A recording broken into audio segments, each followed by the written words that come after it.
Awalnya, Risa hanya mendengar suara aneh dari kamar anak tirinya, Reno.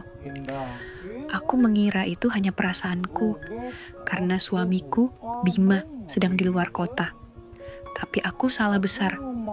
Sanggupkah aku bertahan dengan rahasia ini? Tonton sampai akhir untuk tahu takdirku bersama Reno. Tapi sebelum itu, jangan lupa like, komen, dan subscribe channel Romansa Nyata. Kisah ini berawal ketika aku tanpa sengaja mendengar suara aneh dari dalam kamar Reno, anak sambungku. Semula, aku mengira itu hanyalah perasaanku saja yang rindu akan kehadiran suamiku yang sedang berada di luar kota. Namun rupanya tidak. Itu benar-benar suara Reno bersama pacarnya. Suara itu memang sedikit mengganggu, bisa dibilang memancing imronku. Aku sungguh tak percaya. Apalagi tanpa sepengetahuanku, ia membawa pacarnya ke rumah. Semenjak ditinggal ibunya meninggal, beberapa tahun silam, Reno memang menjadi pemuda sedikit beda tingkahnya. Usianya 23 tahun, berbeda 3 tahun denganku. Ibunya tiada karena laka lantas, dan sepeninggal, ibunya itu suamiku, Bima, yang merupakan ayah dari Reno pun membawanya untuk tinggal bersama kami.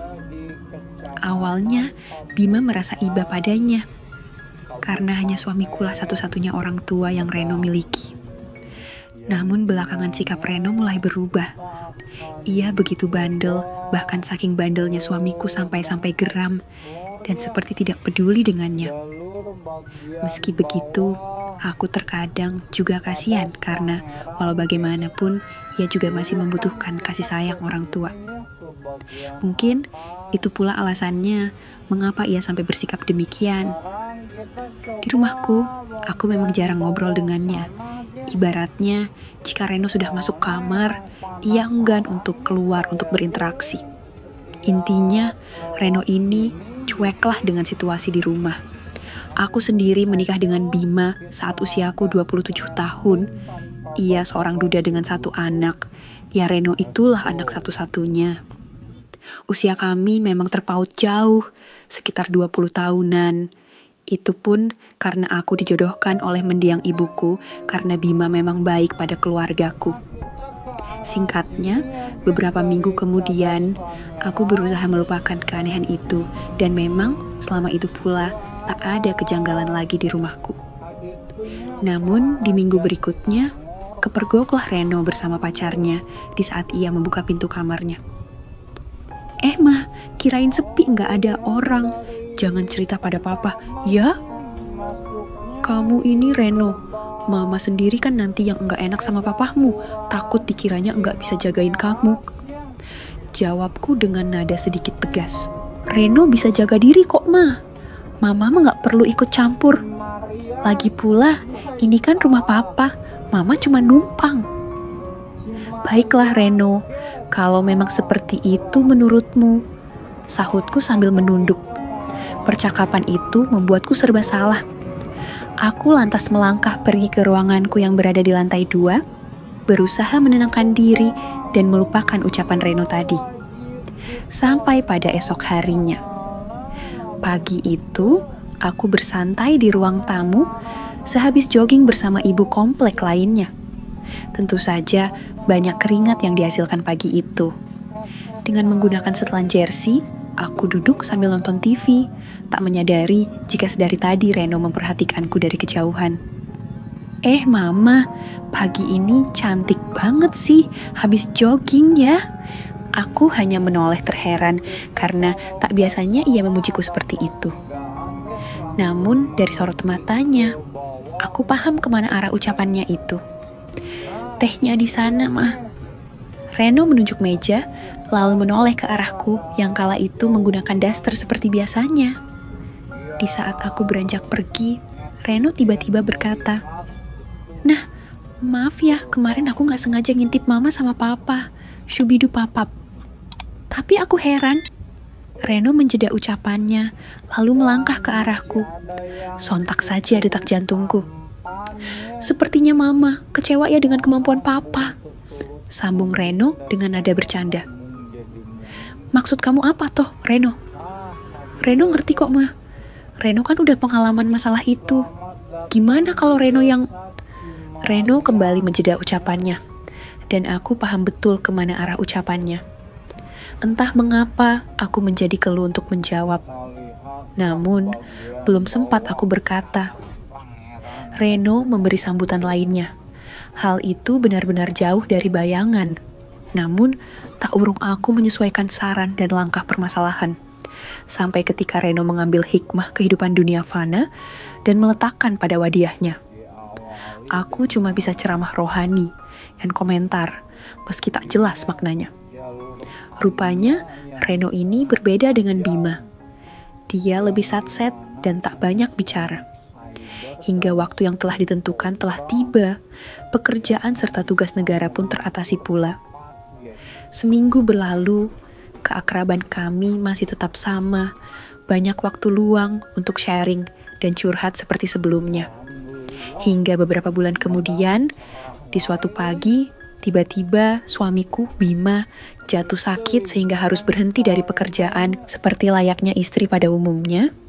Aku merawatnya dengan sabar, bahkan mendampinginya selama 24 jam.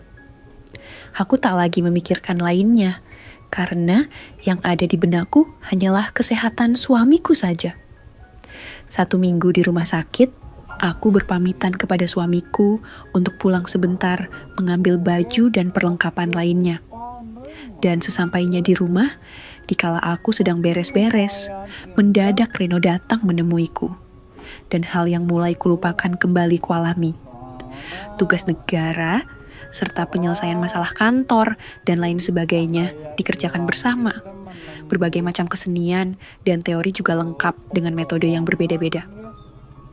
Udah Reno, Mama ditunggu papamu. Iya, sikit lagi selesai kok, Mah. Saatnya, hingga di akhir tugas pemerintahan tersebut, Reno meletakkan tugas beserta berkas pada tempat yang tersedia. Kenapa harus di sana, Reno? Tanyaku. Reno nggak sengaja, Mah, maaf. Singkatnya, sebulan kemudian, pulanglah Bima untuk rawat jalan di rumah. Selama itu, aku dan Reno merawatnya. Semua berjalan seperti biasanya, sampai di suatu pagi, tak biasanya kepalaku pusing disertai mual. Suamiku yang tahu pun menerka-nerka. Jangan-jangan akan ada anggota baru. Suamiku tersenyum bahagia. Tentu aku mengerti apa maksudnya. Namun aku tak menjawab karena bingung.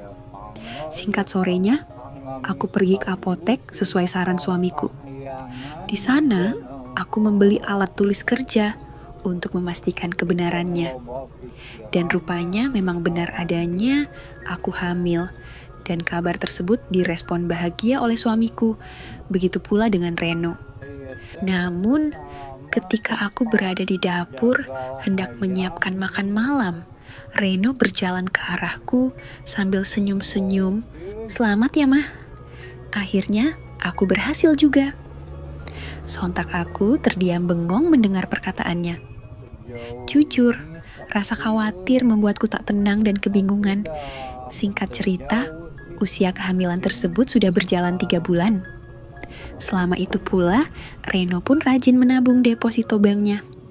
Namun, semua tak berlangsung lama, karena beberapa hari kemudian, hal tak terduga kembali kualami. Keakraban tersebut diketahui oleh suamiku. Bima pun kaget, bahkan saking kagetnya, ia kembali jatuh sakit dan harus dibawa ke rumah sakit. Hingga beberapa minggu setelahnya, Bima pun harus menghembuskan napas terakhirnya. Kesedihan dan penyesalan hinggap di hati ini. Apalagi tahu jika akulah penyebab semuanya. Hal yang sama pun dialami Reno. Apalagi setelah ini ia tak ada saudara siapa-siapa lagi. Setelah pemakaman dan acara pengajian selesai, aku pulang ke kampung halamanku sendiri. Dengan bimbang, aku berusaha melupakan kenangan yang pernah kulalui. Berharap di kampung aku bisa merenungi kesalahanku sendiri.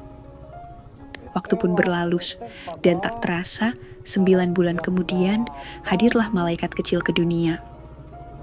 Aku bahagia karena setidaknya ada yang menemani hari-hariku selama di sana.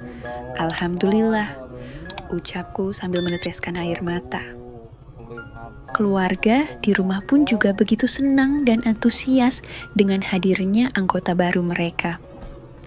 Mereka semua menerimaku dengan ramai, ceria, dan bahagia.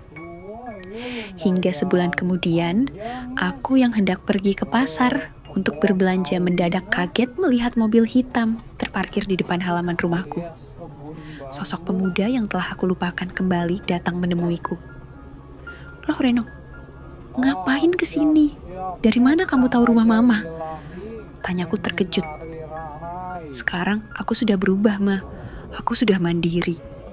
Jujur, Reno selama ini cari mama kemana-mana. Reno ada pesan surat dari mendiang Papa Bima sebelum meninggal dulu. Coba dibaca, Ma." Reno memberikan surat padaku sambil berkaca-kaca. Aku lantas menerima surat tersebut dan membacanya. "Apapun yang terjadi, biarlah terjadi. Aku titipkan Reno padamu, istriku. Bahagiakan dia seperti kamu membahagiakan aku. Karena selama ini, Reno tidak pernah mendapatkan kasih sayang. Aku mohon kepadamu, istriku, ingat amanat ini baik-baik." Setelah membaca surat itu, aku dan Reno akhirnya duduk di depan teras rumahku. Dia menangis, begitu pula denganku. Dan akhirnya cerita ini diketahui oleh ibu dan kakakku. Mereka pun merestui aku dan Reno.